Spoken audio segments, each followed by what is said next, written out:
Happy 4th of July, Andrea. Today we are talking about Murder She Baked, a plum pudding murder. Did Hannah Swensen deliver us a wonderfully delicious dessert of a mystery? Or did she serve up a stale old fruitcake of a dud? What do you think? I've never had plum pudding, so I'm not sure. I haven't either. I have thoughts on it though. Ooh, me too.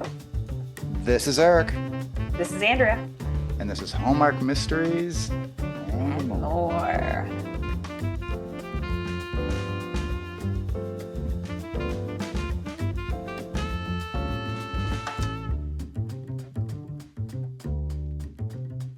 Okay, Andrea. So we have a little bit of news going on, or do we have lack of news? I don't know what we want to call it, but It's Hallmark news. released the August schedule, and to our surprise, well, heck, I'll just throw July in there, right? July, August, no sequels. Well, I guess signed, sealed, delivered, but that's a whole different discussion. But for the most part of all the mysteries that we're talking about, the Nikki and Nora's, the cut color murder, the heck cases of Mr. Lane, none of these, no sequels. What do you think? I mean, I'm still surprised. I'm also wondering because again, we keep hearing that Jane was filmed, that Cases was filmed, and we're just sitting here wondering, like, where are they? Like, are we going to get them this year? Are they pushing them and shelving them till 2025? That would be really shocking. I, So I'm a little perplexed by this. like, yeah, I mean, a whole year essentially of new mysteries. Yes, we had, which ironically enough, a Hannah Swensen and a Curious Caterer, but the rest all new. I I And I aren't don't they under, filming more of those too? Curious and Hannah. yeah. And so all of the ones we've heard rumors that there's repeats, but they're yet to airing. So maybe they're like going to air them every week again in 2025. Maybe they're just stockpiling them. I don't know That'd be because nice. do they, when October rolls around and we go into Christmas, have you heard what their plan is for the Mystery Channel No, from just in that mid-October on? the original press release where it said they planned on doing Christmas still. So I'm assuming, but again, they also have told us that we were going to get sequels, and that hasn't happened. And if they do roll into Christmas, then it doesn't look like we will get any sequels. So maybe they're still kind of in flux, which makes sense because you're a business. You're going to have stuff that's got to rotate based on what they're seeing and what the trends are. So, you know, Yeah. And like I say, I love me the new mysteries. I really do. But at some point, it's just so overwhelming that as we want to get the three, four, five of the sequels, there's just going to be too many of them that we're not going to get them. And there's only one that we both agree on that, we wouldn't lose sleep over getting a sequel. But even if we and that's did, supposedly filming. yes, and I would take it, right? I will take more I um don't know. of the of all of them. Just I don't know. I don't know. All right. I see. I am much more in the like. I don't mind it. Like I don't mind having new ones. I love sequels, sure, but I am more just because I watched probably Hallmark for so many years. I'm just used to like every week you get new stuff, so I don't mind it. Like I'm excited. I'm at least we're getting new stuff. Like that's what I think. I agree. I think once again, when I take over Hallmark, I think it would be a cadence of a sequel and a new each month. So we get one of each at least. I love the idea of doing August, where August is just essentially blowing it out and having four new mysteries, whether it be a whole series like the old garage sale where it was every week and stuff like that. So that's going to be my first edict when I take over Hallmark. You're bringing Okay. back garage sales. All right, can't wait for that. I would, but I would have the daughter be the sleuth. Oh, So, okay, let's just talk about August. We have okay, Nellie Knows Mysteries, and that stars Pascal Hutton and Kevin Smith. Is that how you say his name? Kevin? Cavan. I think it's Kevin Cav. Smith, who star together in One Calls the Heart. So, and I don't watch that, which I believe you do. Aren't they actually a couple in that? I gave up on it. I watched it one season. I watched it last year for Oh. Okay. It's Well, a rough show for me. I don't think you would enjoy it. So I gave up on it this season. I tried it. And I really do not like Pascal Hutton's character on When Calls the Heart. I think she uses kind of an annoying voice and she's kind of annoying, Rosemary. But I do like them as a couple. I do like them. They've been in other movies together. I do like them as a pairing. So I'm very excited of the mysteries. I think this is the one that I'm most excited for in August, just because I do enjoy them. I enjoy Pascal outside again of her playing Rosemary. I prefer her in different roles. So yeah, I actually have liked her in the her rom-coms. yeah, me So too. she was actually, I think it was with Kevin Smith too, when they were doing the reality show and she was the producer who came in. Um I don't know if a lot of people like that one. I did. But all right, so what happened with Nellie here is when an unusual handwritten letter arrives at Nellie is played by Pascal.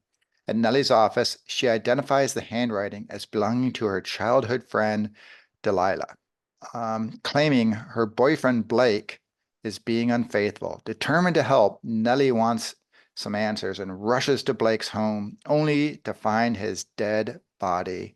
When Delilah becomes the prime suspect, the new handsome detective in town, Michael Hogan, played by Kevin Smith, must work with Nellie to prove her childhood friend is not the killer everyone believes her to be.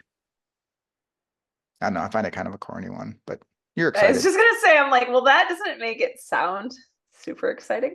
It sounds like a signed, seal, delivered, like with the letter. So maybe they're just, having, hey, if you want to have that letter and that mail theme, we're gonna throw in a mystery, but a murder mystery with that. And it outside of, yes, the dead letter office, it's 2024. Who's sending like anonymous type letters? It's emails, right? I So, almost spit my coffee or out. or a text from a burner phone. But whatever. Very true. We'll Very move true. on from that. All right. Oh. I will say not super excited for that one. Um, but that rolls into the next mystery, Jazz Ramsey, a canine mystery. This stars Rachel Scarsden and Corey Sevier. Why Or do they give me all Sevier. the names I can't pronounce? Sevier. Sevier. Much shorter synopsis here, but it's when Jazz Ramsey, plays by Rachel, and her crime detection dog, Zeus, stumble upon an old crime scene. The canine trainer, her star pup, and ex-boyfriend and lead detective, Nick, played by Corey, are thrown into the investigation. So it doesn't give much other than saying we have a dog who's a detective in this one. I've got mixed feelings on this. I love Rachel, the nanny. What was it? The nanny one that she was Detective? in, the Royal Wasn't a nanny. Nanny. Yeah. Like she won me over in that. That was my worst when we did remember when we did our preview, that was the worst movie I had on there, and that ended up being a top 10 movie mostly because of her. I said I think she needs to be in a mystery. So here we go. They have a dog, love dogs. As we know, I am the dog guy. You can have Moisha as we're about to discuss, but I now have Zeus. So this is fantastic. My only problem is I have some PTSD with Jazz as the name from Jazzy way back when with the movie with that little girl who is Jazzy who just ruined it for me. So I hate the name Jazz Ramsey. But other than that, I'm excited for this. What about you? Uh, I am not excited for this one. I do like Corey. Rachel, fine. I don't, it just Fine. sounds, She's better than fine.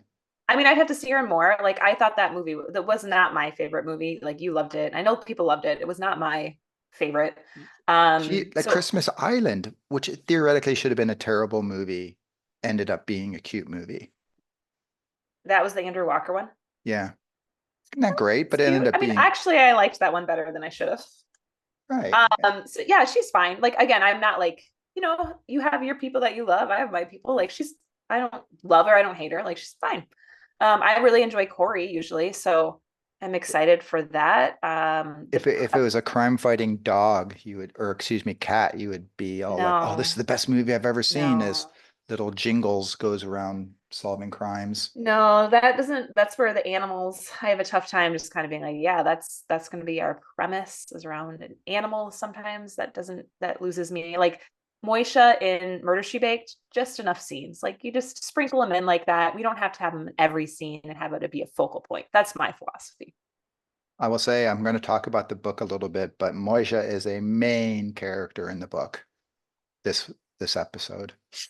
So, one last thing before we go on. I think we are in agreement, and we talked about it a little bit last time. Uh, Dear Hallmark agrees with us. Not a very strong first half of the year as we finished the first half of the year for Hallmark, and then we see the August movies coming out. I'm not super excited for many of those, but I want to touch on one called My Dreams of You with Skylar Samuels and Capel Tallwalker, um, where basically it's a dream type movie. The crazy thing about this is I was talking with my sister-in-law and my wife, and we were just talking Hallmark, and they're like trying to get it, and they're giving me how corny it is. So my sister-in-law went in Chat GPT and is like, "Hey, Chat GPT, give me a premise of a rom-com that would be on Hallmark." And I'm not kidding, it was almost the same exact story as this. Oh no. So I'm not saying anything. I don't know who wrote it. I don't want to say anything. But when I saw this and I Chat read it, I'm GPT. like, weird. This is like 80% of the same story. And once again, it was just a little synopsis, kind of like what we get here. It was like 2 paragraphs kind of thing. But I was like, that's really weird. I mean, if that is the reason that these movies are bad, maybe they have been using Chat GPT and they need to go back to actual humans because it's not working for you if No, that's what it's you're using. they're just not like the snowflake. I finished it. I have to still do my little Insta review. Couple of the characters I really enjoyed, but the actual premise of the movie, I It's tried very twice, and I boring. both times ended up like playing games on my phone while I was watching it, and I don't think I missed anything, right? So, Yeah. okay, are we ready to talk some plum pudding? Yes. So here's a little description. At Christmas season, Hannah comes for a check for goods from her bakery slash cafe for her and finds Larry not dead. Her detective friend tells her in vain to stay out of the investigation. The ex wife isn't the only suspect. It originally aired in 2015, and this is the second movie in the series. What'd you give it? 5 out of 5.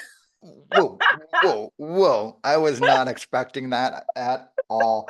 Okay, for all you podcast listeners who don't get to see reaction, I don't even know what you can call that. Not a convulsion, but wow. 5 out of 5. I gave it a 3. Well, okay, so I personally, why I gave it a 5, because we'll come back to that, because I think I know some of the reasons why. But so that for me, I love the setting. This was my top setting, the classic Murder She Baked. You know, they had the old bakery, the main street, Hannah's house. Everything was just a little bit more cozy. The sheriff's, you know, where he is, the detective, all the things.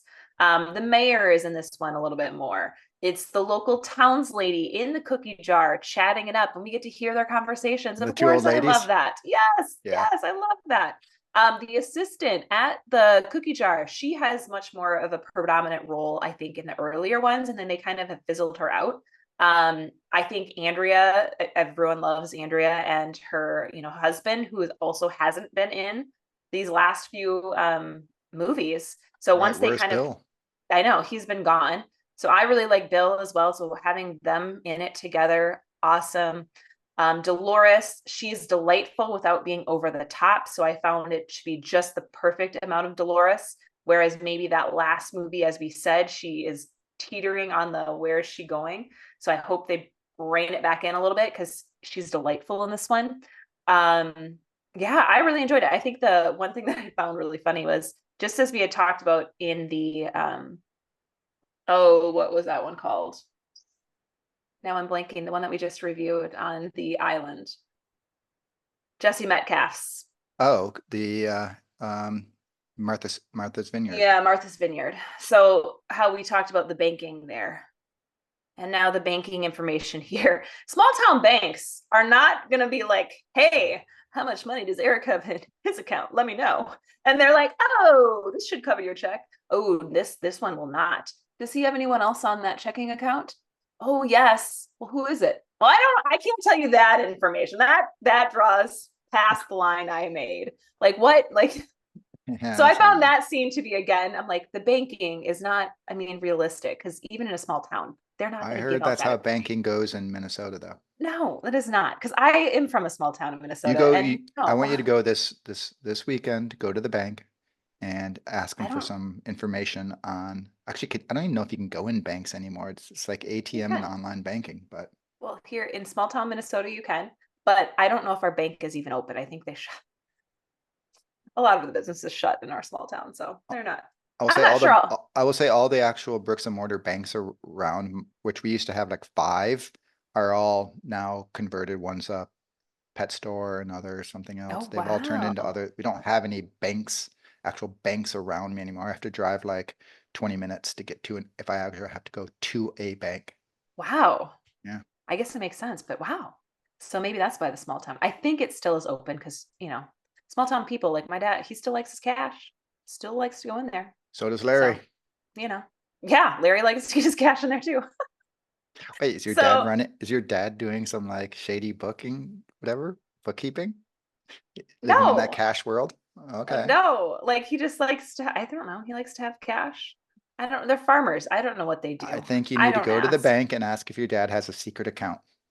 They shouldn't even give me my dad's information, technically. Well, this is the test. They're not going to be open. It's 4th of July. People don't work on that weekend. Okay.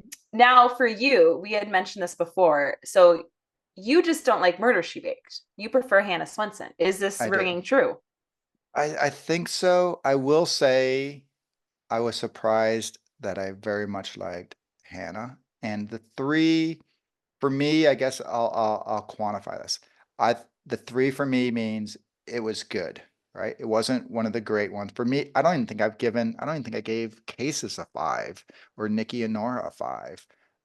Maybe I did. Like five is rarefied air. So wow. Like the 4.5 is really, really good. So for three for me, I it's throw pretty around good. fives. I'll watch it. I enjoyed it. Thing I want to say is I referenced this a little bit ago. The interesting thing is this follows the book pretty darn closely.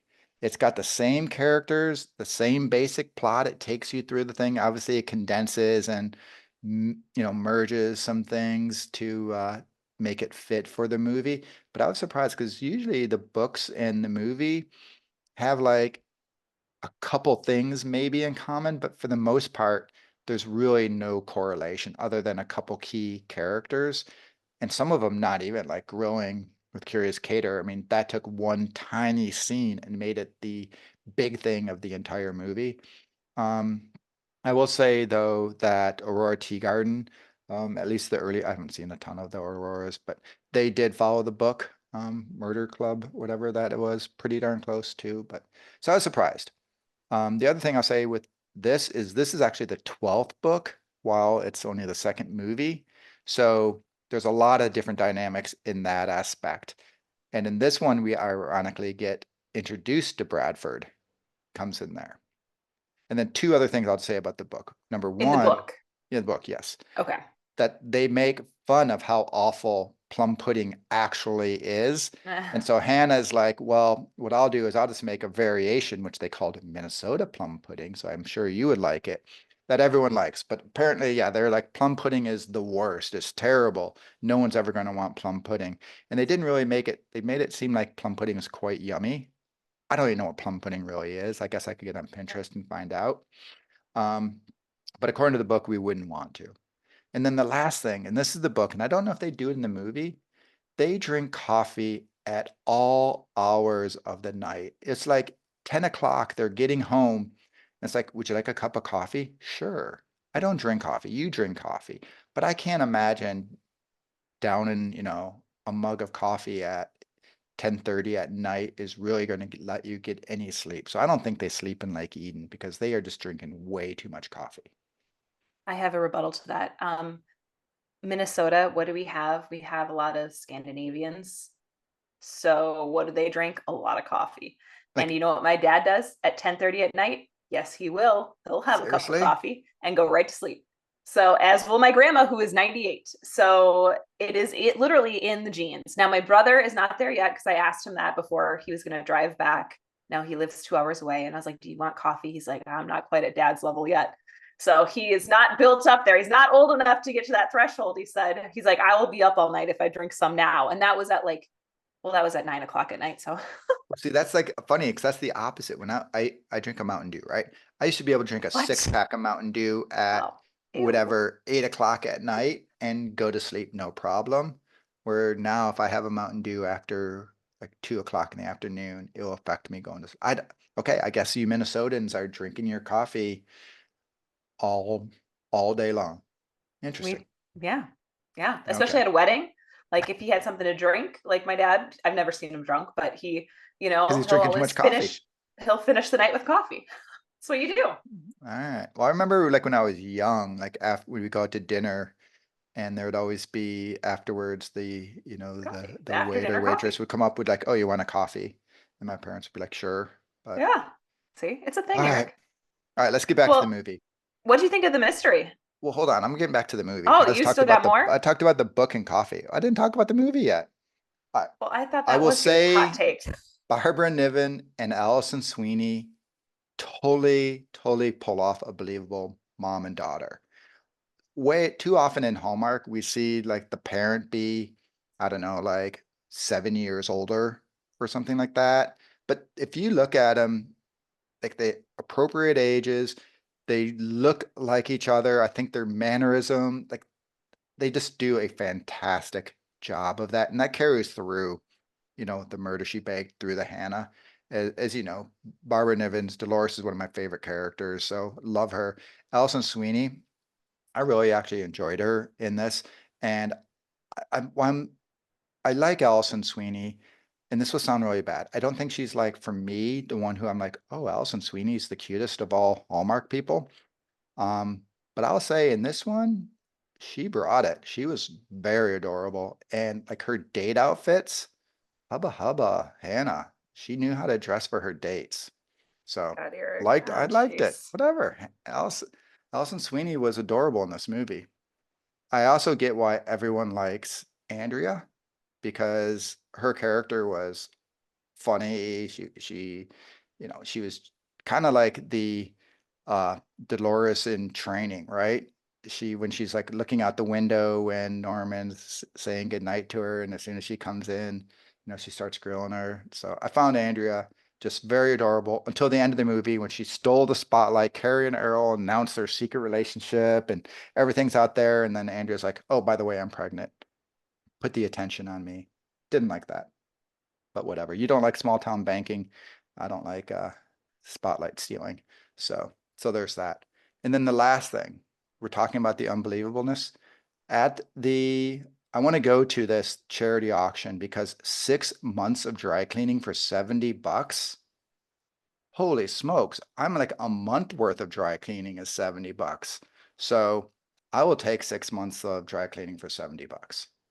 I don't know. That's what I have to say. I've never dry cleaned anything in my life, so I don't know if that's Seriously? good or bad. No. No. Really? What would I Wow. dry clean? Clothes. I don't know. My workout gear? That's basically what I wear. Yeah, but don't you have like when you go No, whatever if I read a shirt at when you go to this coffee oh, drinking wedding, don't you need if something to I wear look to at a that? dress and it says dry clean only, I say no thank you. I will find another dress. We live such different lives. Well, I don't first of all go buying dry cleaning dress, but regardless. Um, okay. All right, the mystery minute. What I really liked this. So as soon as the killer was on screen, I did remember it was her because I was like, this seems fishy. And then I'm like, oh yeah, that's why I was getting the fishy vibes can about you her. go back in time? Do you think Oh, in back when you 2015, first do I saw it? remember? I Would you, doubt it. I was just wondering if you would have thought you knew who it was I can't remember back in 2015. Because I will say I did not know who it was until the end when it basically she was the only one left standing.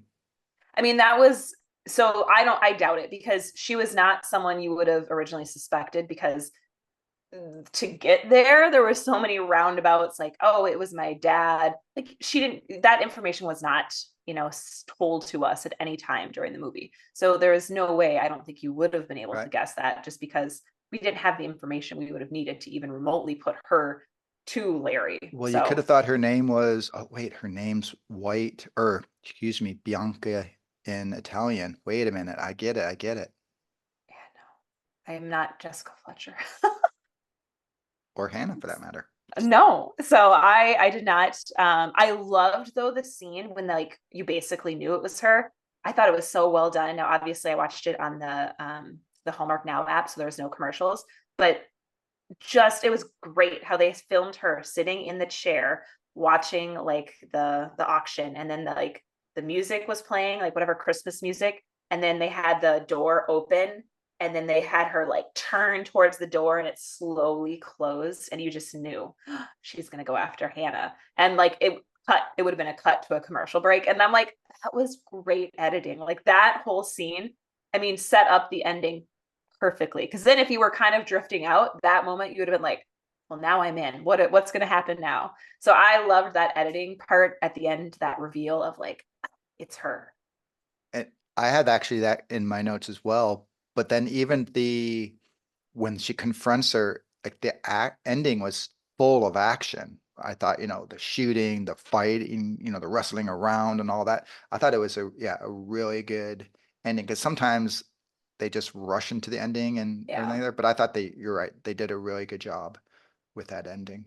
And tying in that clock with the person, like obviously you kind of knew in the beginning when they showed that, like you're kind of like, oh, that's going to play a factor at some point in this movie, because why would they emphasize that? The couple times they visited the tree lot, they kept Right. emphasizing that. So as an audience, you're kind of, those are your cues to be like, pay attention to this item because it clearly it's going to come in at some point and it's going to be helpful. And it obviously was helpful towards Hannah at the end. The other thing I agree. I thought actually the mystery of this was pretty good. One of the better actual just mysteries of Hallmark. I also liked the fact that Mike figured out the Uncle Ben Haddad, whatever, Mm. when she was like, "Hey, this is what's going on." He's like, "Okay, okay." By the way, we already knew that because one of the big annoying things is how they portray the police to basically be incompetent, that it's always the sleuther who figures out everything. And it was nice that yes, she was figuring out things, but at the same time, Mike was being competent as well, figuring out. Now, granted, it took her to sort of, she was like one step ahead of him, but it was pretty good that they did that as well. So the other thing I'll say that's interesting, going back to the book, in the book, her dad committed suicide. So that seems to be much more of a motivator than just going the The bankrupt to, killer's dad. yeah.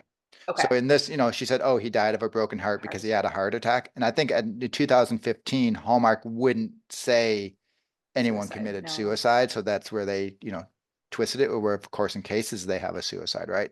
So I think if this one was made a little later, they probably would have had that. And I think that is even more dramatic, that the guy ended up committing suicide because he lost his life savings due to the swindler Larry. Mm. So, but Mm. good mystery, good mystery.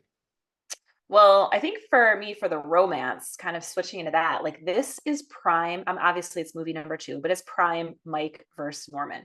And I Oh yeah. will say, I was always team Mike. Like from the start, I was team Mike. But having watched this now, I'm like, okay, like I couldn't really see where the Norman side. I'm like, I don't understand. What do you see? Having watched this from different lens, I'm like, oh, I can see this Norman. Like I find this cute. Like, okay, I love this, this side. And I really do enjoy Norman. And I feel like maybe in the next few movies, we start to get a little bit more pitted against Norman, or they tried to kind of sway us in one direction, maybe a little more. But definitely in this one, they really tried to even out the playing field between the two of them. I found that the scene where she thought Norman was going to propose and they Oh, haven't even kissed yet, I found that to be wild. I'm like, he's going to propose to you and you've never even kissed him? Like, that's that's a wild first step, but that scene was great. So I really like this romance. I don't mind the love triangle to some extent. It's just when it's, dragged on forever, but because this was only the second movie, it still felt fresh and fun. I tell you what, 12th book, and they're still dragging it on in the book. Um, by the way, Dolores is 100% team Norman in the books. Well, and she I, is here too I will in the say that movies. in the romance roundup for me, there was just a lot of heat in this. Sizzling heat and like simmering heat because like when Mike is interviewing him right after they found the body and he's where'd you go to dinner? What was going on? And he's like, grilling Norman. You could see his like little jealousy rearing his head. I love that little awkwardness. And like you said, I think in this, they played the little love triangle really well. They didn't make it too overwhelming, too uncomfortable, but they just definitely made it fun and where you do start getting your sides. Because I was, yeah, 100% Team Norman, but I think I've always been Team Norman. Never been a huge fan of Mike um, there. But the scene when also Mike's teaching her the self-defense, like that was some of that hot tension that's perfect. And the great thing is that they kiss in this, right? Second episode, they kiss towards at the end. So they don't build this tension going 3, 4, 5 episodes, right? Which then it gets a little bit old. But they build that tension great with that self-defense scene. That was a hot scene. And then the other thing I'll say is the two kisses, right? They had never kissed before, and then she kisses both of them. And their kisses really exemplify the two different. Norman is the stable, the good guy, and her kiss with him is just very cute. It's nice. It's expected, the end of the date, a little kiss on the doorstep, good night, good night. And then her kiss with Mike is totally passionate and steamy and it's unexpected. They're just solved the thing. She's almost killed, and she just grabs him and kisses him. So it kind of also their first kiss is who those two characters are as well. And I'm going to go, my last reference back to the book is in the book, she describes the two of them. And she's like saying how Norman would be the perfect person to marry. He's just stable. She knows he would always love her. He would never cheat on her and he would just adore her. While Mike, she's like, he's so handsome. He's sexy, but she would never trust him if he went out of town, which I found that very interesting, you know, thing to say about basically your boy in there. Like they totally are dating, and yet Mike and Norman are buddies while dating Hannah. They have a lot of the love triangle going on in there. Probably way too long, but so What about characters? Any gotta stand-up be. character? I don't think I'm gonna surprise you. Maybe I will. Gotta be Dr. Love. That's mine too. Ona Gar, like she's been in 3 movies we've just recently I have know. reviewed. Olivia Stokes in Morning Show. She was Sydney in Game Show, And or she's not in Game Garage Show, Season Sale. Garage Sale. I mean, and Yep. then after all these years, that crazy I know. Christine Boyle. And the best thing is, to her credit, she's been completely different characters in all of those too. So it's not like you look at her and go, oh, she's a character actor and that's kind of her thing. She's been, I would say, at least 3 very distinct different characters. Um, where whereas yeah, she's just great. So I had fun with her. I thought she was good. I loved when they confronted her and said, "Oh, hey, Larry, your ex-husband's dead, and here's the chocolate because you're going to be in shock." And instead, she's just like, "Hell yeah, woohoo!" Love that scene. But yeah, Dr. Love. Yeah, her voice was butter. I mean, like when she did the radio Oh yeah, things, like I was like, wow, this is just a perfect radio voice that she played. And just her like demeanor, I found to be just super laid back. Again, someone I could be friends with and just chill. So I really loved her by far. And I also had the notes of, I'm like, wow, we've seen her in so many of the movies. Ironically, just out of random that we've picked, and yes. she's in them. So that was kind of fun to see her. I and the irony is this does tap her out. She's not in any of the other No, mysteries I know. That's after. where I Now, was Grant, thinking. she does play in Morning Show. She is in 2 episodes, but as the same character and not as big of a role. So, but yeah. What about So trivia? I got some trivia.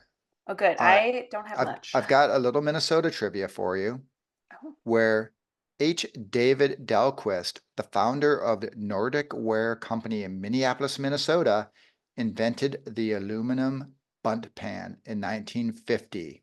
The pan was created at the request of members of the Minneapolis chapter of the Hadassah, a Jewish women's group who wanted a modern pan to recreate traditional European cakes such as Kugelhopf. And while that may not be a big issue in the movie, in the book, they talk about the big Bundt pans is a big thing that's in the book, and that's where I learned it from.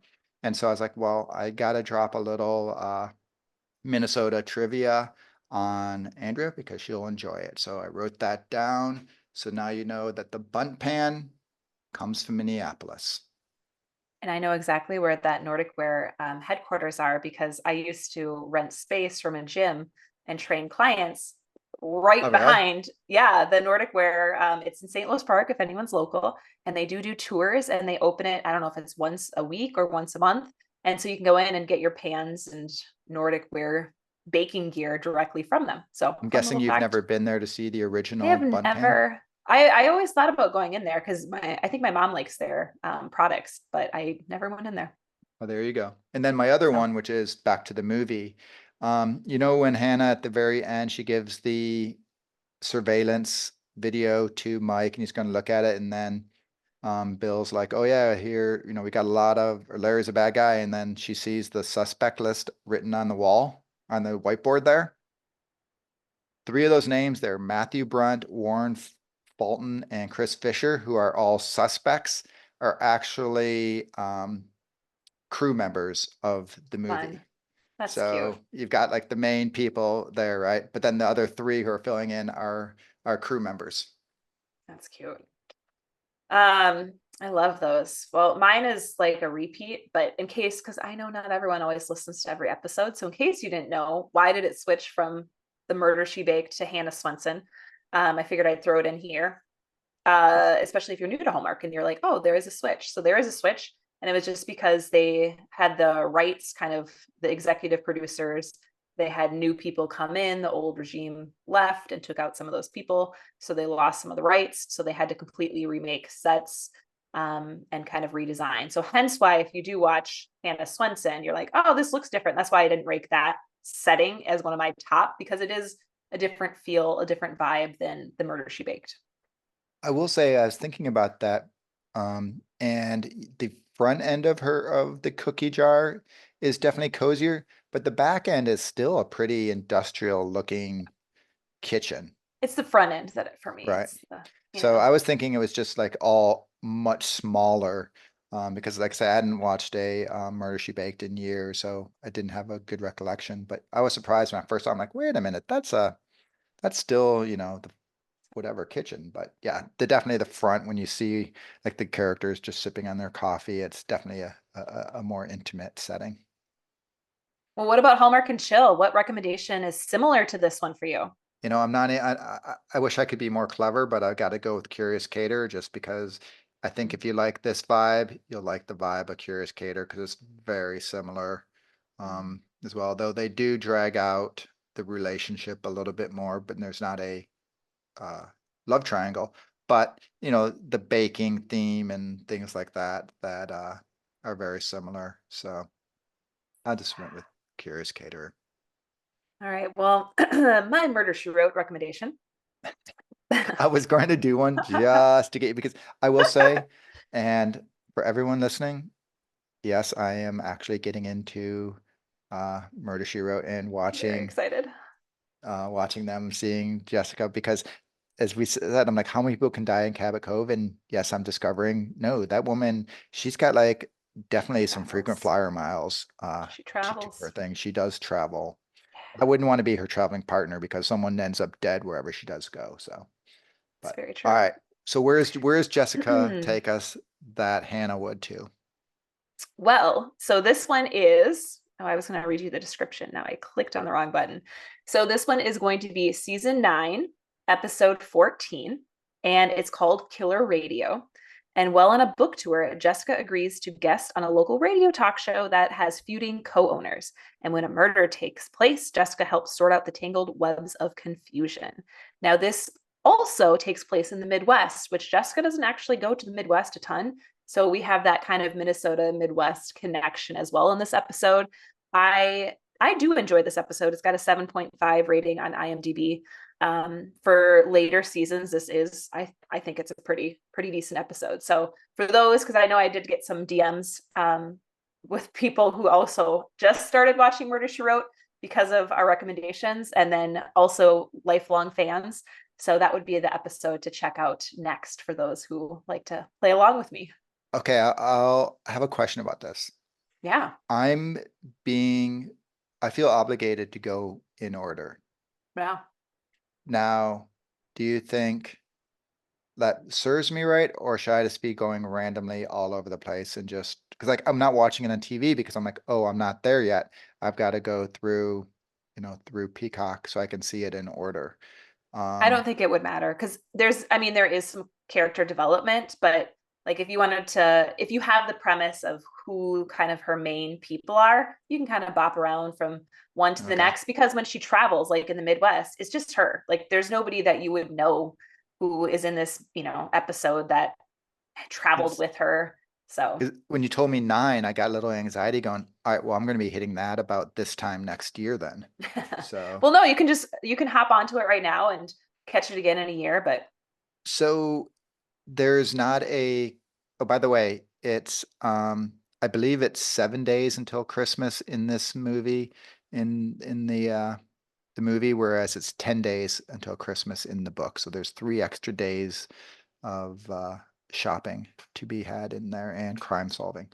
Neither here nor there. But there's no Christmas Jessica Fletcher for us to there is Okay. one. There is one episode. All right. Not many, but yeah, because someone asked me if there was a 4th of July episode, and there isn't. There are some with the Joshua Peabody that we did. So she's not she's British, so she put the big squash on the 4th of July one. There's really no holiday episodes besides the one Christmas in 12 years. Like there's no Thanksgiving, there's no Halloween, there's some witchy feels ones, but there's really not a ton of holidays besides that one Christmas episode. So I think they just kind of stayed away from it. So what about fan corner? Do you have anything for us there? I got nothing. I got ratings. Yes, you do. So I asked this one about this movie in particular, Plum Pudding. What did people think? 5 out of 5, 41%. Holy 4 smokes. out of 5, 4 out of 5, 44%. 3 out of 5, just 15, and then 1 or 2, 0%. So this is a fan favorite. So right now I'm looking like I know what I'm talking about, Eric. You're in that minority, 15%. And I guess I'm saying, like, I found this totally perfectly enjoyable. I don't have anything bad to say about it. And I just think there's, if we're looking at other ones, there's better ones to be had. Not in the series. Yeah, like I say, the last couple. One bad apple. I mean, Victor Cruz is sorry. Victor Cruz. Victor Cruz. Victor Webster. Victor Webster. Yeah, Victor Cruz from his days the Giants came over. No, Victor Webster. I mean, he should have been in there from the beginning, and this probably would have been a absolute 5, 5, 5, 5 for every episode, because he is just, I don't know. Like I said, Cameron Mathison, Mike's okay. He's just not my favorite guy, and so as a result, I guess the whole series is always a little underwhelming for me. Well, then let's kind of dive into what we're talking about next week, because I feel like this is a very fitting discussion you're having with yourself. It is. So we're going to rank our top 5 detective/police person, because sometimes we have, well, at least I know I have some people on my list that you're not going to enjoy. That maybe they're not the main person either. So like maybe there's like a side police officer, but that's predominant in each of the movies that we really enjoyed. So we're going to kind of rank those, our top 5. And we start always with garage sale onwards. So garage sale is kind of that first mystery that we do. As I was arguing with you about a movie that was before garage Yes, I sale. said no. Vetoed. I vetoed it. Yes, all right. Yes, we've been talking about this one for a while. I think we're going to get a lot of people who really enjoy it, and then we probably, I'm guessing, we'll get some people who are a little upset with some of our picks. Well, everyone knows your top pick, so Do they? please. If Brooke is not your top pick, I would be shocked. Well, Absolutely shocked. you may be shocked. That's all I have to say. Okay. You may be shocked. Okay. All right. Well, are you going to be seeing any fireworks later today? No. Not today. Well, probably over the weekend. Our small town, I'm gonna go and gather in my small town with my family, and they do it on Saturday. I don't know if we will have any here, only because Too it's hot. so hot and so dry and there's already wildfires going on. I don't know. We did have rain last night, so maybe. And I I say that and you would laugh at me if you saw what I meant by rain, meaning there were some drops, so there was a little bit of wetness on the ground. There was by no means measurable rain, I don't think. But Yeah, it's supposed to storm here for like the next 5 or 6 days. So I don't know if we'll have anything because the weather here today it's gorgeous as we're recording, and then the storms come back and we already have way too much flooding happening in Minnesota, so not great. okay, well, with that, we'll wrap up. And I'll Weather let talk. all our followers know Andrea will be recording her next one from an ark as she's floating down the Mississippi somewhere. Well, hopefully it doesn't get that high. Well, that much more storms coming. I don't know. I know. Okay. All right. Well, have fun. And You we too. will talk later. And happy 4th, everyone. Happy 4th.